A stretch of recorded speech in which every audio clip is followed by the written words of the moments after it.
гишүүдтэй өдрийн мэнд хүргье. За хот байгуулалтын тухай хуулийн үзэл баримталтай танилцсан. Тэгээ Монгол Улсын үндсэн хуулийн 12 дугаар зүйлийн 2 дахь заалт буюу эрүүл аюулгүй орчинд амьдрах хэрэгтэй. 7 дахь заалт буюу сурч боловсрох хэрэгтэй гэсэн энэ заалт, энэ өгүүлбэр бол хэд удаа давтагдж байлээ. За ингээ хуулийн төсөлтэй танилцсангууд бол сурч боловсрох эрхийг хангах хүрээнд хот байгуулалтын тухай хуулийн төслийн 12-ийн 6-гийн 4-т нэмэх байдлаар 250 хүртэл хүрэх тутамд нэгээс доошгүй цэцэрлэг, 1000 хүртэл хүрэх тутамд нэгээс доошгүй төрийн өмчөд сургууль төлөвлөж тооцно гэсэн заалтыг нэмж байна. Эмнэлгээ яах вүлээ?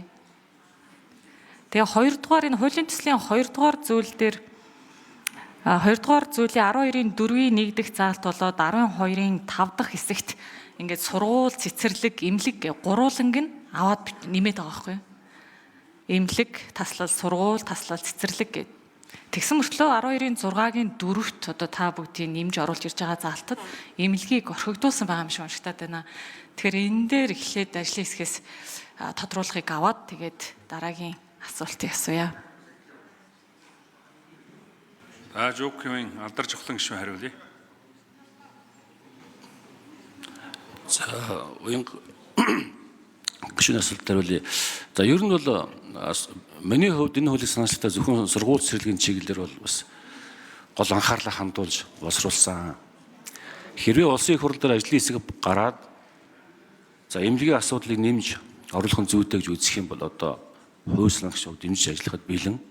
Гэхдээ эрүүл мэндийн байгууллагын одоо энэ асуудлууд өөрөө одоо бас тогтолцооны хувьд манай эрүүл мэндийн сайдын дээр хариулах хэрэгтэй шүү. Яагаад гэвэл өрхийн эрүүл мэндийн төвийн тогтолцоо чи одоо бас их тийм сонин тогтолцоо болчиход байгаа юм. Хоёрх чимшиг, улсынх чимшиг, улсаас одоо бүх тусламж дэмжлэгээ авдаг. Тэгээ өөрсдөө орлогоо авдаг. Тэгээ ийм сонин тогтолцоо бас байгаамаа. Тэгэхээр энэ эрүүл мэндийн асуудлыг бол цогцоор нь авч үзэхгүй бол зас яг энэ хуульд яваад бас хэцүү байсан юм а. Тийм учраас бид нар хамгийн түрүүнд хамгийн тулгымцсан асуудал гэж үзээд сургууль цэцэрлэгийн хүртээмжийн асуудлыг түрүүнд оруулсан юм а.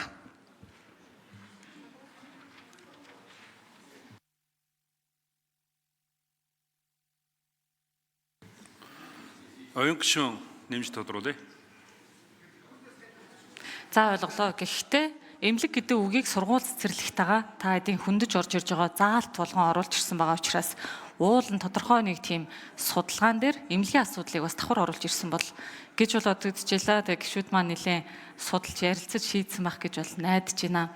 Гэхдээ яг нэг тоон дээр ягаад 250 хүртэл хүрэх юм? Яад 1000 хүртэлх өрх тутамд нэг сургуулийн 250 хүртэлх өрх тутамд нэг цэцэрлэгийн гээд энэ парламентээр тавигдсан материалууд дээр олигтой хариултыг олоогүй учраас та яг энэ нод чуулганы энэ дээрээс энэ яг тооцооллын ерөнхий агуулгыг нь одоо тодорхой хэлж өгүүлэх зүгээр байна. Ер нь хүүхдийн анги дүүргэлтийг, орон тоог нь яг тооцож үзсэн эсэх тэр бүх судалгаануудыг бас дурдж өгвөл одоо бүгдэд хэрэгтэй мэдээлэл авах хаа.